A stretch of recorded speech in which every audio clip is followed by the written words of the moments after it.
De manhã cedo, quando a gente acorda, levanta da cama e faz tudo igual. E a rotina, sem pedir licença, começa a ditar suas regras sem dó.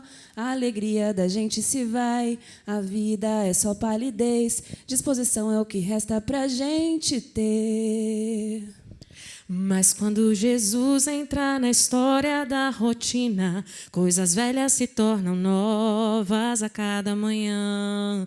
Jesus dá cor à vida, Jesus dá vida à vida, Jesus é a razão de ser. A gente pode acordar de manhã e viver uma vida bem diferente. Seguir em frente e olhar para Cristo, esquecer-se das coisas que ficam para trás. Ele promete renovar as forças daquele que nele espera. E assim voar como águias, correr e não se fatigar.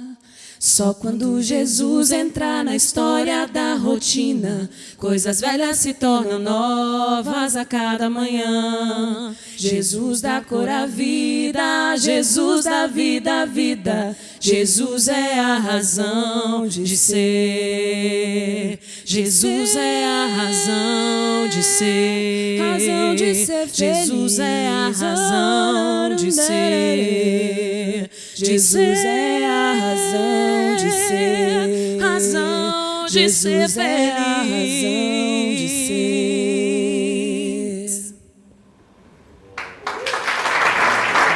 Deixa eu ajustar aqui.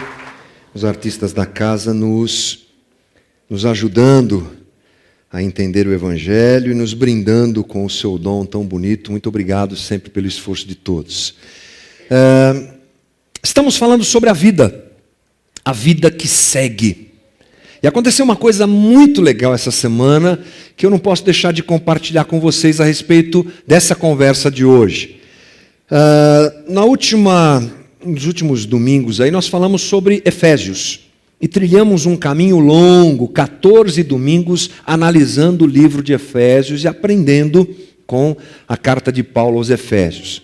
E assim, é um desafio muito grande pregar um texto expositivo, ou seja, quando a gente vai lá, abre a Bíblia, lê e diz assim, ó, aqui está escrito isso aqui. Para quem fala, para quem prega, é um grande desafio. Mas nós encerramos, alguns domingos atrás, como eu disse, essa série de conversas sobre Efésios, e meu coração já estava se movimentando para alguma coisa diferente, para as necessidades da comunidade.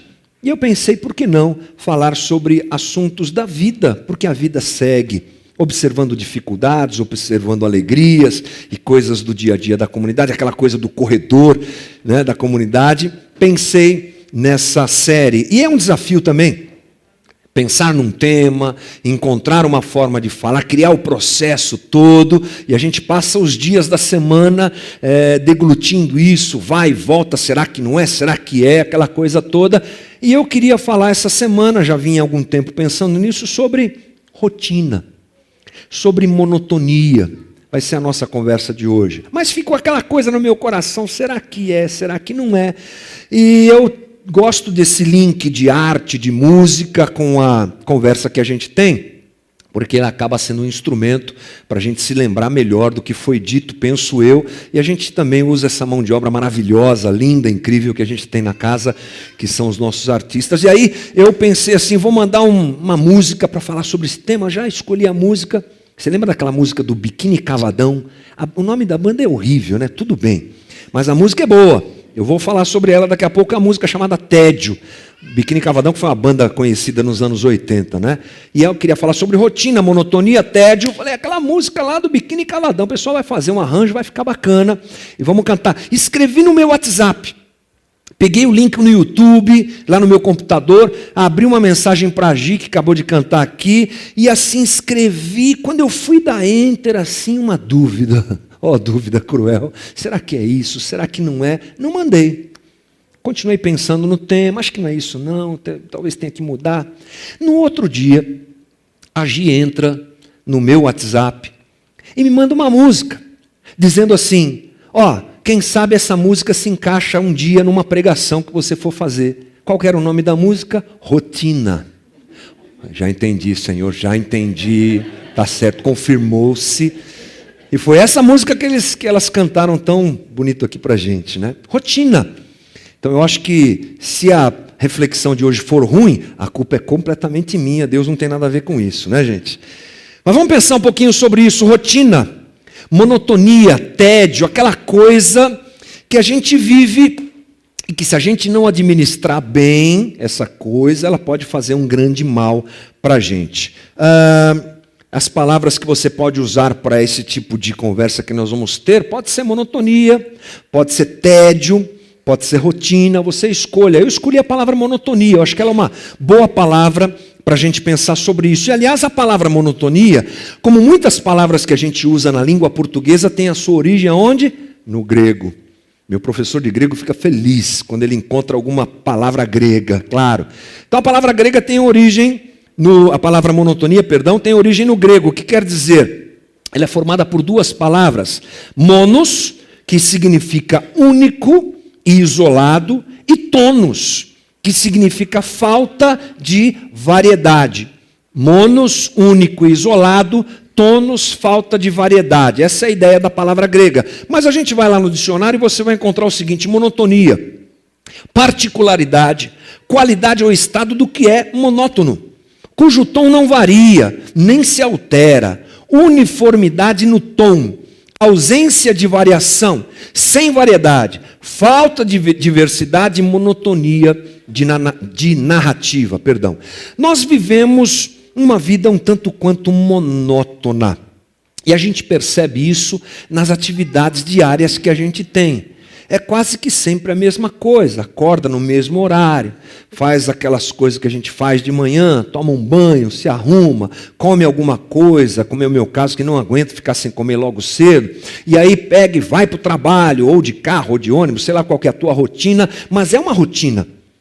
Nessa vida urbana que a gente tem, mais ainda, a rotina de produtividade, de realização, a rotina da família, a rotina de arrumar a casa, a rotina de fazer compra para encher a despensa todo dia, a rotina, nós somos rodeados, aliás, estamos dentro de uma vida cheia de rotinas. E o interessante é que a gente, quando observa a vida, por ela só, a vida, quando a gente olha para a vida que a gente vive, ela é rotineira mesmo. E ela é bem monótona mesmo. O interessante é que a Bíblia fala sobre isso. A gente vai recorrer ao texto de Eclesiastes, que, aliás, é um texto que eu gosto muito, bastante interessante para falar sobre essas realidades cruas da vida, é muito forte, Eclesiastes. E Salomão, o pensador que escreveu Eclesiastes, fala sobre a vida debaixo do sol e a sua monotonia. Quer conferir comigo? Eclesiastes 1, versículo 2 diz assim: que grande inutilidade, diz o mestre, que grande inutilidade, nada faz sentido. O que o homem ganha com todo o seu trabalho em que tanto se esforça debaixo do sol? Gerações vêm e gerações vão, mas a terra permanece para sempre. O sol se levanta e o sol se põe, e depressa volta ao lugar de onde se levanta. O vento sopra para o sul e vira para o norte. Dá voltas e mais voltas, seguindo sempre o seu curso. Todos os rios vão para o mar. Contudo, o mar nunca se enche, ainda que sempre corram para lá voltam a correr. Todas as coisas trazem canseira. O homem não é capaz de descrevê-las. Os olhos nunca se saciam de ver, nem os ouvidos de ouvir. O que foi, tornará a ser. E o que foi feito se fará novamente. Não há nada novo debaixo do céu. Haverá algo de que alguém possa dizer: veja, isto é novo? Não, já existiu há muito tempo, bem antes da nossa época. Ninguém se lembra dos que viveram na antiguidade, e aqueles que ainda virão, tampouco serão lembrados pelos que vierem depois deles. Bom, a observação de Salomão é uma observação cética. O primeiro e o segundo capítulo desse livro fantástico, você vai encontrar alguém que olha para a vida sem levar em consideração a transcendência, Deus. Nesse primeiro momento aqui, Eclesiastes não fala de Deus. Ele narra a vida como ela é. E nós estamos lendo a descrição de alguém que diz o próprio texto lá em Eclesiastes, que experimentou de tudo. Alguém que tentou encontrar sentido para a vida, fazendo tudo o que podia ser feito para alcançar isso. Salomão, para você ter uma ideia, teve cerca de 1.000 mulheres e 700 concubinas, ou ao contrário, eu não lembro bem. Não dava para o cara ficar entediado, né? De jeito nenhum. Cada dia uma mulher com o cara. Ele fez isso. Ele tinha dinheiro demais, ele tinha poder demais, ele tinha tudo que a vida podia proporcionar, para não dizer que a vida era monótona, mas a narrativa que ele diz é: a vida é monótona. Mesmo desfrutando de tudo que eu desfrutei, mesmo fazendo tudo que eu fiz, mesmo tendo todo o recurso à minha disposição, a vida é chata, a vida é monótona, a vida é uma canseira. Essa análise, é claro, que o pensador faz tirando, como eu disse, Deus. A vida sem Deus, a vida do homem é assim. Tudo que nos cerca é assim. O sol nasce, o sol se põe. O dia começa, o dia termina.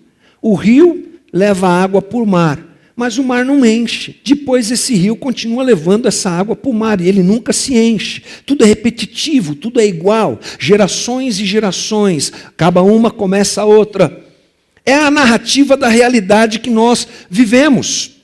Como máquinas programadas, levamos a vida muitas vezes adiante sem pensar, só vivemos. E o homem que escolhe andar sem Deus, ele vai só viver, ele vai só passar por essa existência e vai se repetir e se repetir. Essa narrativa de Salomão, do pensador, ela serve para algumas coisas. Por que ela está aqui? Ela está aqui ou no texto bíblico, melhor dizendo. Para quê? Para nos alertar de algumas coisas, para fazer a gente enxergar algumas coisas. Primeiro, acho bom destacar que um texto como esse é um alerta para a gente pensar. O pensador nos convida a pensar. Uma narrativa dessa deve servir para a gente pensar na vida. E sabe uma coisa que crente faz muito pouco? Pensar na vida. Parece que nós temos um problema com conhecimento, com entendimento, com pensamento, com a reflexão. Não devia ser assim, mas é. Crente gosta, parece que, de tudo masticadinho. O que é que vão me dizer? O que é que vão me ensinar? Ao que o pastor disser está certo. Ao que o fulano disser está certo. E a gente pouco para pensar. O convite de Salomão aqui é: pense. Olhe para a vida. Avalie a vida. Observe a vida. Reflita sobre a vida, como ele fez, aliás. Perceber e pensar a respeito da monotonia é importante por quê? Porque ela pode ser muito perigosa. Apesar de ser uma realidade da qual nós não podemos escapar, a monotonia pode ser muito perigosa. Então, o segundo convite implícito nesse texto aqui é: aprenda a lidar com isso. Porque essa é uma realidade da vida debaixo do sol. Tudo se repete. Tudo é igual. Tudo é monótono. É assim mesmo que a vida é. Pensar a respeito disso é um caminho para a gente lidar melhor com essa monotonia. E eu vou te dizer algumas coisas que comprovam essa situação da monotonia da vida, e muito mais ainda para nós que somos, como eu disse, seres urbanos. Eu, por exemplo, tenho uma vida que me dá o privilégio de não ser tão monótona. A minha vida não é muito monótona. Hoje mesmo, 2h da manhã de hoje, eu estava na cidade de Patrocínio, no interior de Minas Gerais. Fui tocar com a banda Resgate lá em Patrocínio. Patrocínio fica a 2 horas de Uberlândia. Nós acabamos de tocar à meia-noite, certinho.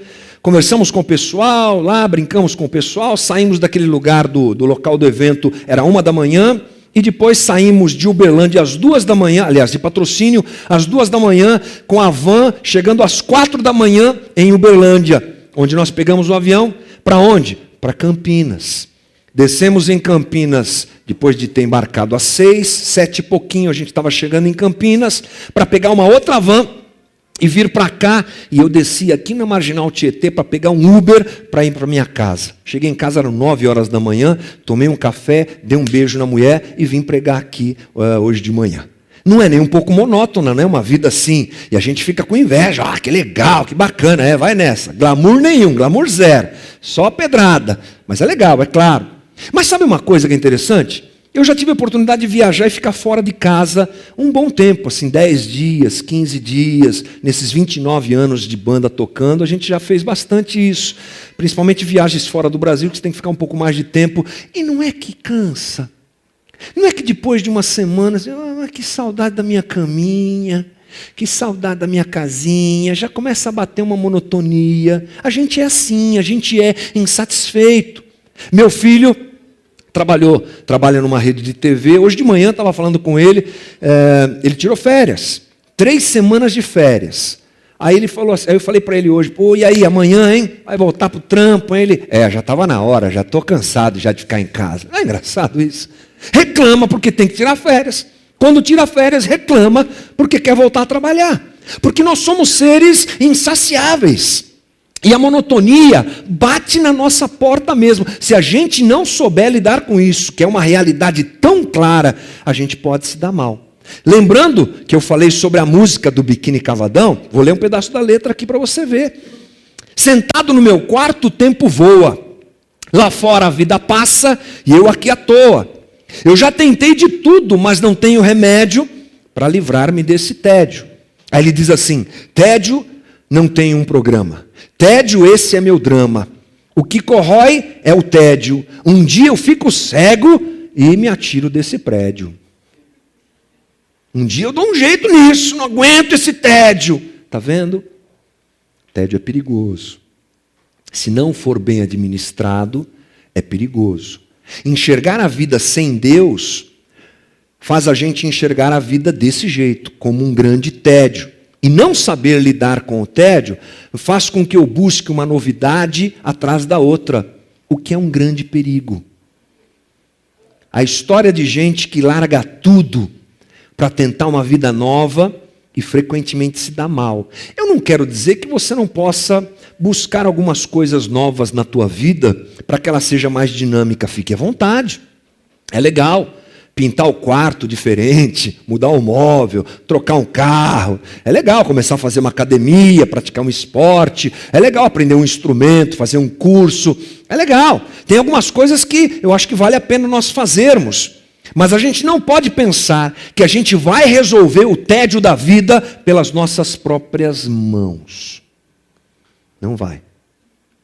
Porque ele faz parte da nossa vida. Não tem jeito. O que acontece é que pessoas são tomadas por uma loucura. Querem resolver a questão do tédio e desprezam as próprias relações. Minha vida está um tédio, então vou mudar. Aí muda de mulher, aí muda de marido, aí muda de emprego na hora que não tem que mudar. Aí fica mudando de igreja. Uma coisa interessante também, sai daqui, vai para lá, sai de lá, vai para cá. É um tédio, tudo é chato. E essa é a realidade. Acontece que se eu não sei lidar com isso, eu corro o risco de tomar atitudes erradas e, como diz a música, pular do prédio. Tentando resolver de uma vez essa situação, eu vou e dou um jeito, vou pular do prédio. E as consequências podem ser muito perigosas. Por isso que a gente vê gente tentando resolver essa questão com a sua força, com a sua capacidade humana, com aquilo que a sociedade apresenta e não consegue. Agora, o interessante também é a gente pensar que no meio desse caos doido da vida que se repete, Deus age. Deus age. Então a gente precisa pensar, é o convite do pensador. A gente precisa tomar cuidado e saber que a vida é um tédio e saber lidar com ela e não deixar de perceber que Deus age. Deus é transcendente, mas é imanente, a gente diz isso na teologia. Ele está lá, no inalcançável, inacessível, como diz a Bíblia, mas Ele está aqui. Ele está presente no meu dia a dia, Ele está presente na minha vida. Portanto, a primeira observação que o pensador faz, que é a respeito de uma vida longe de Deus, começa a ganhar outra cor quando Deus faz parte da minha vida. O apóstolo Paulo nos diz assim, lá em 2 Coríntios 5:7, porque vivemos por fé e não pelo que vemos. Ou seja, nós não podemos desprezar aquilo que a gente não vê. E uma observação da vida sem Deus é o desprezo daquilo que a gente não vê. É o desprezo daquilo que a gente não tem como realidade palpável, mas que existe. É Deus que é presente. É Deus que age nessa vida. É Deus que nos dirige.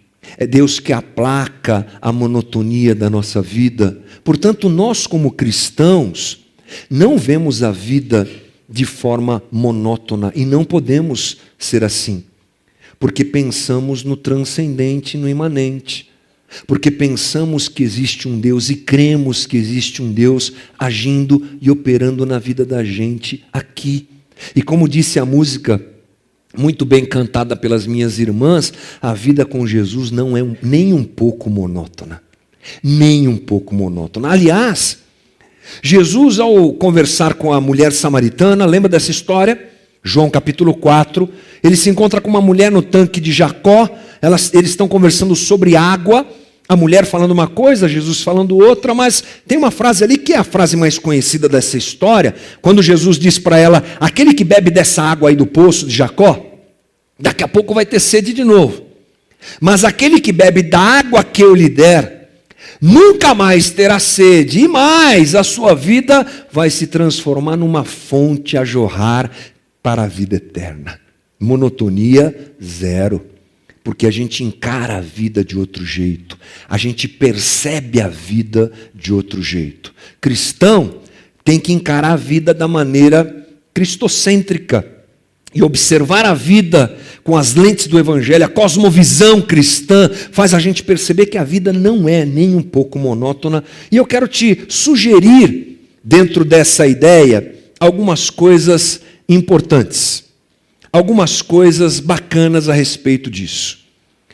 A primeira sugestão que eu quero te dar é que é preciso perceber o movimento singular de Deus na vida da gente.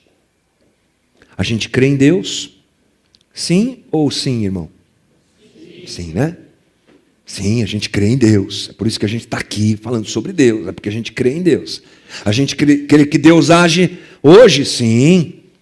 Então é importante a gente perceber esse movimento singular de Deus.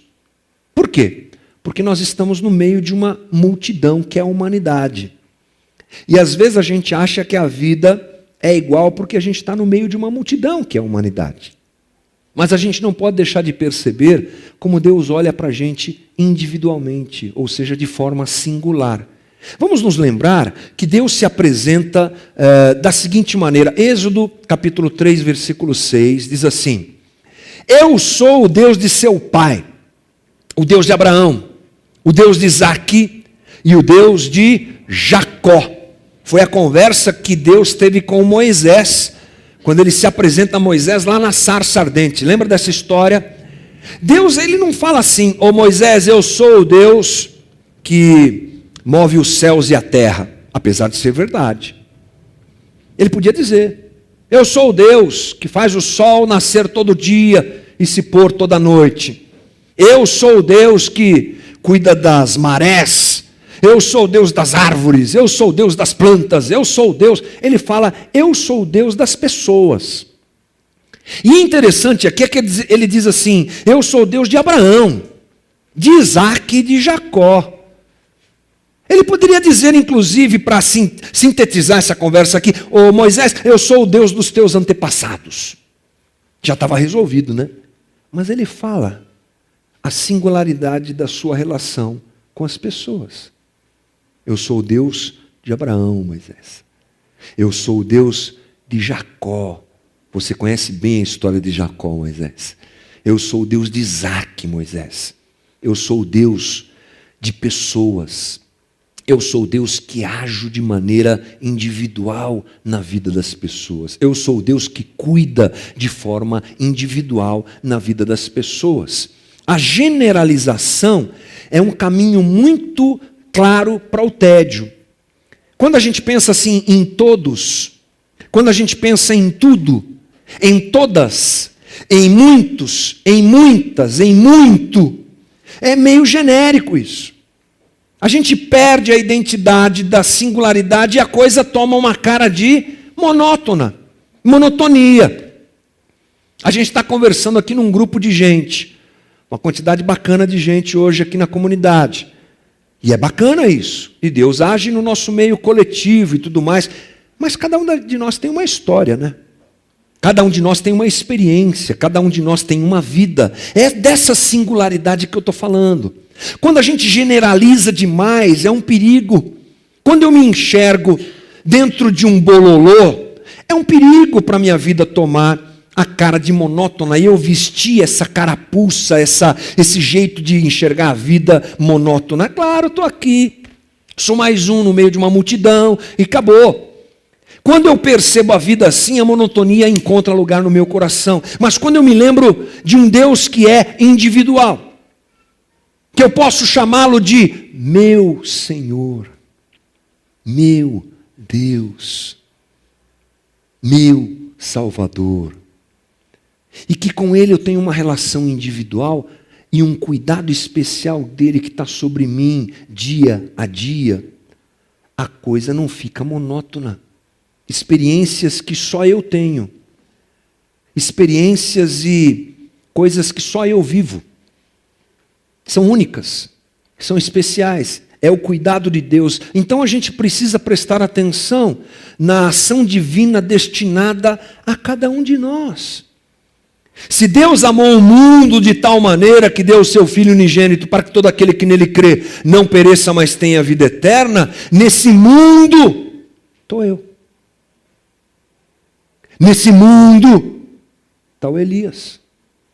Nesse mundo está o Júnior, está a Sheila, está o Fio, está você, está o Moisés, está o Aguinaldo, está o Silas, está o Marcelo. Nesse mundo está você. A individualidade da ação de Deus na minha vida não pode deixar de ser percebida. O valor que temos como indivíduos diante de Deus não pode deixar de ser percebida. Ainda que Deus trabalhe um povo, ok? Ainda que Deus trabalhe um reino, o seu reino, ok? Deus trabalha a minha vida, a minha história, e cuida de mim e cuida de você de forma individual também. Essa é uma perspectiva que nós jamais devemos perder. A mão de Deus está sobre mim e sobre a tua vida de forma individual. E essa é uma marca que a gente não pode deixar de observar na nossa caminhada. Se nós parássemos aqui para perguntar, conte aí uma experiência tua com Deus, todos nós teríamos alguma para contar. Todos nós íamos nos lembrar, puxa, aquele dia que a luz brilhou, foi sobre mim, que eu estava precisando, que eu achei que eu era mais um, brilhou a luz, tipo assim, sabe, aquele holofote que brilha na tua cabeça, e que você não pode deixar de perceber que é um cuidado específico e generoso de Deus, que é uma direção específica de Deus para você. Não tenha dúvida disso. Enxergar a vida percebendo essa particularidade da ação divina em cada um de nós é maravilhoso e nos faz fugir dessa monotonia. A segunda sugestão que eu quero te dar é: perceba os momentos singulares da vida. Nós, como cristãos, precisamos perceber momentos singulares da vida. Eu destaquei um texto aqui só para a gente perceber a importância da palavra único. É o texto que está ali, entre alguns outros que você podia utilizar para essa conversa, mas Lucas 9:38 diz assim: E eis que dentre a multidão surgiu um homem dizendo em alta voz: Mestre, suplico-te que vejas o meu filho, porque é o único. Quando entra a palavra único aqui, dá até um frio na barriga, a coisa ganha uma força, uma importância muito grande. Em meio à monotonia e ao genérico, eu tenho uma pergunta para te fazer: quantos momentos únicos nós vivemos na vida? Olha só que coisa interessante. Você vai no hospital e você vai encontrar uma movimentação ali, uma maternidade, vamos usar um exemplo mais específico, uma maternidade nasce crianças todo dia. É para isso que ela existe, né? Para as crianças nascerem. E é interessante porque você vai conversar com um médico, e se você tiver a oportunidade de conversar e entrevistar um médico, ô doutor, me fala um pouquinho sobre a maternidade. Ele vai falar assim, aqui nós realizamos tantas cirurgias de parto aqui, alguns partos de forma natural, outros cesariana, e temos essa estrutura. E aí, o senhor pode me falar sobre as pessoas que estão aqui? Não, elas são muito bem atendidas, nós temos aqui, olha esse relatório, tantos partos aconteceram essa semana, hoje mesmo estamos realizando... É tudo muito genérico, né? Porque o médico vai ver de forma genérica, porque é assim que funciona mesmo. Ele vai falar dos números, ele vai falar de estatísticas, ele vai falar de coisa que envolve todo mundo. Agora entra dentro de uma maternidade, encosta do lado de uma mãe que há pouco tempo teve seu filho e conversa com ela. Você acha que ela vai falar de estatística? Você acha que ela vai falar de números? Ou ela vai falar do filho dela, da filha dela, ou dela, da sua experiência individual? Veja que coisa interessante, no meio do genérico, a gente vive momentos únicos da vida. Coisas que só a gente vive. Coisas especiais. É o nascimento dos filhos, é a primeira vez que a gente faz alguma coisa. Eu, por exemplo, todo domingo estou aqui falando com você. Mas eu lembro muito bem a primeira vez que eu subi numa plataforma como essa para pregar para uma igreja um pouco maior, aqui na zona norte de São Paulo. Isso está na minha cabeça. Primeiro dia que eu preguei, puxa vida, que coisa interessante. Nem sabia muito bem, é claro, como é que a minha vida se desenrolaria, mas aquilo me marcou, acho que para as pessoas não. Provavelmente quem estava lá sentando, que porcaria de pregação que esse rapaz está fazendo, hein? Eu estou falando rapaz porque já faz muitos anos já, né? Para eles deve ter sido a coisa mais normal do mundo, mas era o meu momento, você está entendendo? Era único para mim. E assim vai. E assim vai. Porque no meio do genérico, nós temos que pensar nas primeiras coisas ou nas coisas únicas que a gente vive, e valorizar isso é fundamental para perceber como a vida, se por um lado ela é monótona, por outro ela é surpreendente. Ela é incrível. Ela é linda. E ela é única para cada um de nós. Coisas boas e ruins acontecem conosco nesse bololô de vida monótona que a gente tem, e mostram que, na verdade, não é tão monótono assim, principalmente para quem enxerga a vida como deve ser vista e observada. Perceber esse movimento me afasta do tédio. Mesmo no meio do tédio, a vida tem momentos de brilho e de singularidade que a gente não pode jogar fora. Perceber a misericórdia, a graça, o cuidado de Deus e as experiências que Deus nos dá como únicas é algo fundamental para a gente não ser roubado pelo tédio da vida que a gente vive debaixo do sol. Comece a perceber isso, eu acho que é uma boa saída para a gente se livrar dessa situação. E a terceira sugestão que eu quero te dar é que nós devemos administrar bem o fato de que nós somos insaciáveis. Jesus disse assim, Mateus 6,34, portanto não se preocupem com o amanhã, pois o amanhã se preocupará consigo mesmo, basta cada dia o seu próprio mal. Sabe uma coisa que a gente observa? Nós somos seres insaciáveis.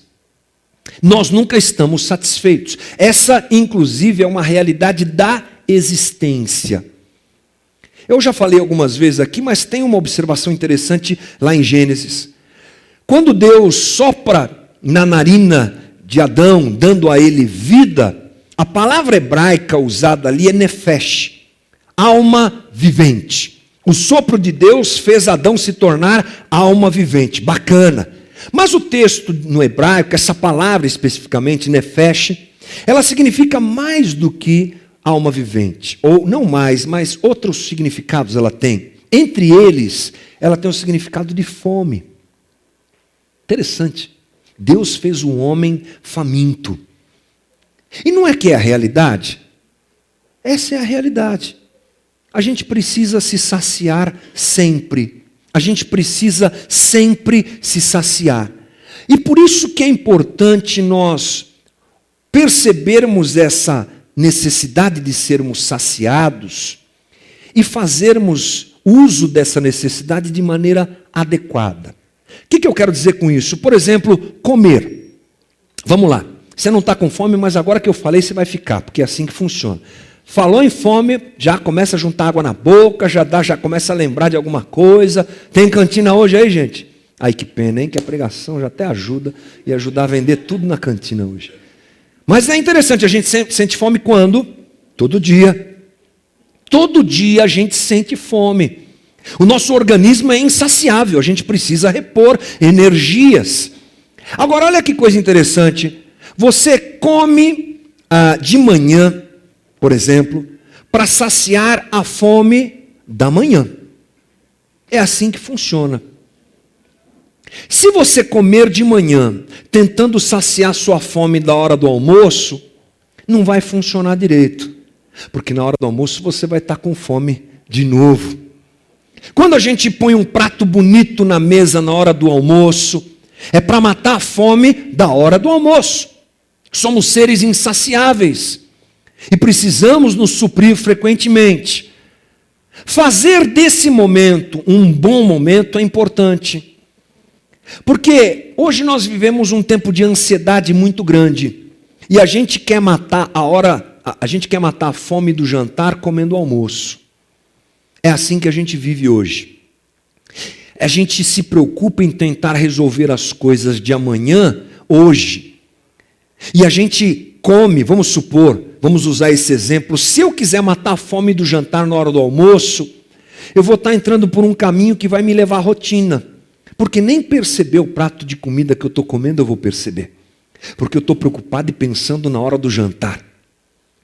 E assim, essa verdade, ela se aplica nas áreas mais diversas da nossa vida. Por isso que Jesus nos diz, basta cada dia o seu próprio mal. Basta cada dia esse movimento de realização que a gente tem que ter para saciar essa coisa insaciável que a gente vive. Se eu quiser me saciar plenamente, eu vou atropelar as coisas e não vou valorizar aquilo que eu estou fazendo hoje e agora. E o cristão precisa ter esse ponto de equilíbrio, principalmente numa sociedade tão rápida, tão moderna, em que tudo se resolve no WhatsApp e a gente não consegue nem se desligar. É uma loucura. E toca de noite, toca de manhã, e toca de madrugada. E é o e-mail, e é a internet, e é o Facebook, e é o WhatsApp, e é aquela coisa louca que nos persegue. E essa facilidade, ela tem um problema. Faz a gente ser alguém que quer resolver o amanhã hoje. E eu não posso comer para saciar a fome de amanhã hoje. Eu tenho que comer amanhã. E quem entra nessa roda, nessa loucura, nesse frenesi, começa a olhar para a vida de um jeito monótono, porque não desfruta do agora. Eu estou comendo agora pensando na fome de amanhã. Que graça tem eu comer agora se eu estou pensando na fome de amanhã? Isso deve fazer a gente baixar um pouco mais a nossa rotina tão louca, tão estressante. Pouco Deus tem entrado na nossa rotina. Já parece que Deus já não cabe mais na nossa rotina porque a gente está muito ocupado. Parece que o cuidado com o outro, a preocupação com o outro, melhor dizendo, não cabe mais na nossa rotina porque a gente está muito ocupado. É uma cultura ocidental nociva. A gente tem até vergonha, e essa vergonha é uma vergonha equivocada. Quando alguém te liga e diz assim, ou manda uma mensagem no WhatsApp, que ninguém mais liga, agora é WhatsApp para tudo. E aí, como é que você está? Está de folga hoje? Você pode estar sentado na tua sala de perna pro ar. Não, estou aqui trabalhando, fazendo algumas coisas aqui, tá. A gente tem vergonha de assumir que às vezes é bom dar uma... Parece que tudo tem que ser para ontem. Parece que tudo tem que ser essa loucura. E a gente nem desfrutar do prato de comida direito, a gente não desfruta. Uma boa maneira de vencer a monotonia é justamente pensar dessa maneira. Comer é algo repetitivo, mas não pode ser algo entediante. Estar com os amigos pode ser algo repetitivo, mas não é algo entediante, porque a amizade é uma coisa maravilhosa, estar com a família é uma coisa maravilhosa. Estar numa comunidade como a nossa, graças a Deus, é muito bom, muito gostoso. Onde você está agora? Você está aqui ou você está amanhã no teu trabalho? O que é que você está fazendo com o teu pensamento, com a tua mente, com o teu coração agora? Quando a gente entra nisso, a gente não vive a vida, porque a gente não percebe o valor das coisas que acontecem e a gente fica querendo se satisfazer, se saciar nessa loucura toda. E isso faz a vida ficar chata. Se eu não aproveito o que eu estou vivendo agora, fica chato. Ontem, como eu disse, a gente estava tocando lá em Patrocínio e foi um evento meio corrido demais, por conta do tempo que a gente tinha que voltar para cá, aquela coisa toda, que horário que vai acabar a apresentação, e aí tivemos uns problemas técnicos e tal, e aí nós subimos para tocar, e há uma coisa que a gente gosta de fazer, 29 anos tocando junto, a gente gosta, parece um bando de moleque, né? O espírito juvenil, quando põe a guitarra é uma coisa legal demais, mas ontem, por exemplo, foi chato, um pouco chato, para não chatear os meus amigos lá de Patrocínio que vão me assistir. Um pouco chato, porque a gente estava preocupado. E aí, vai dar tempo? Que hora que vai acabar? E será que dá para tocar mais uma música? Sabe aquela coisa de usufruir do dia, do momento, de tocar para os irmãos, de ser uma coisa gostosa, por conta da ansiedade da viagem, não foi tão legal assim. E é assim que geralmente a gente tem vivido a vida, correndo demais, numa loucura e num frenesi, que a gente não precisa viver. E mais uma coisa que eu quero te falar. Não se esqueça de que você pode escrever a tua história individual. Agora há pouco eu falei sobre a generalidade da coisa. Nós vivemos numa humanidade. Já pensou? Você já fez a pergunta, quantas pessoas já nasceram e morreram nesse mundo? Você nunca fez? Eu já fiz. É coisa de louco? Pode ser, mas eu já fiz essa pergunta. Quanta gente? Nós somos hoje mais de 7 bilhões de seres humanos no planeta Terra. Cada um com uma história. Então, a gente tem esse apelo do coletivo, do geral, do genérico. Pense comigo, desses 7 bilhões, vamos falar de atualidade, nem vou levar em consideração a história da humanidade, senão a gente vai perder a conta. Mas vamos pensar nesses 7 bilhões de seres humanos que vivem hoje. Quantos têm uma vida que se destaca no meio desses 7 bilhões? Alguns. Um artista, um cientista que descobriu alguma coisa, alguém que ganhou o prêmio Nobel, alguém que fez isso, coisas boas e coisas ruins também, né? Por exemplo, no meio desse monte de gente, você se lembra de alguns caras que fizeram algumas coisas terríveis, por exemplo, não é? Ok. A maioria de nós vive no geral. A maioria de nós vive uma vida convencional, que pouco vai ser lembrada depois que a gente morrer, porque a vida é assim. Eu, por exemplo, não conheço muito bem a história dos meus antepassados. Tem gente que até conhece, mas a maioria de nós não conhece, não é nem culturalmente alguma coisa que a gente tem muito por fazer.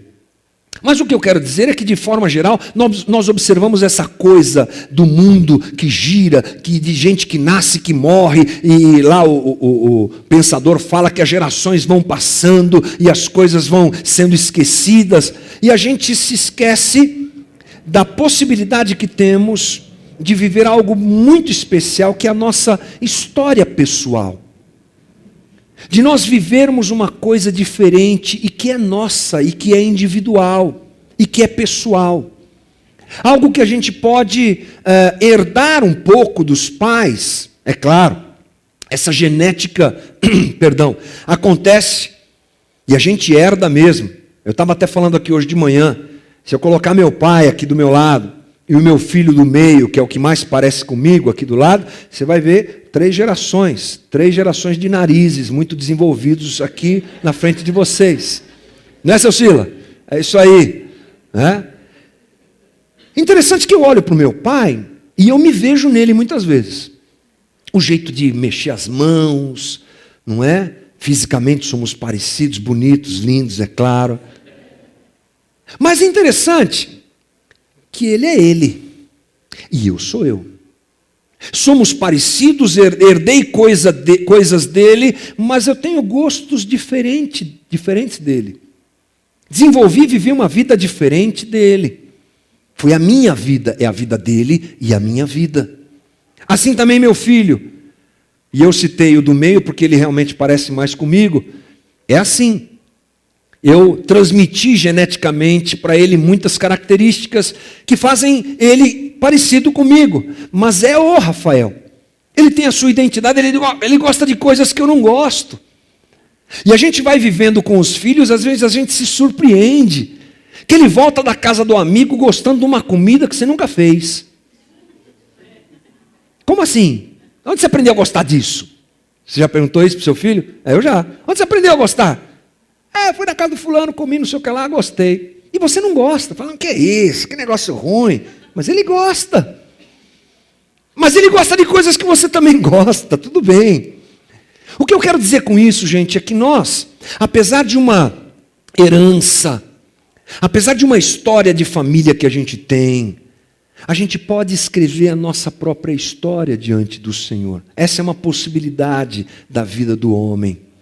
E que Deus nos dá e nos permite viver, escrevermos a nossa própria história, termos os nossos próprios sonhos, as nossas próprias decepções, as nossas próprias alegrias, e o nosso próprio sofrimento é alguma coisa muito legal que Deus deixou para a gente. Percebendo tudo isso, observando a vida com uma visão cristã, a gente chega à seguinte conclusão.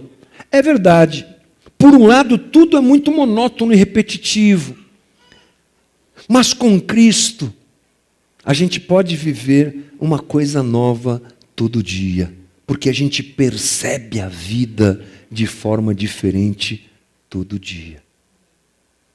Alguns usariam esse momento para dizer para você assim, com Cristo tudo vai bem, não tem monotonia, porque Ele vai fazer um milagre a cada dia na sua vida. A tua vida já é um milagre, irmão. A minha vida já é um milagre. Generalizar isso é um grande perigo. Nós precisamos observar a beleza e o milagre da vida que a gente tem vivido debaixo do sol. A gente tem que perceber a misericórdia do Senhor que se renova a cada manhã, o sol que nasce, o sol que se põe, e tudo o que acontece ao nosso redor como uma grande dádiva de Deus, e nos proteger do mal que a monotonia pode fazer no nosso coração, percebendo o cuidado, a graça e o amor de Deus todo dia. Todo dia. Foi hoje, vai ser amanhã. Louvado seja o nome do Senhor.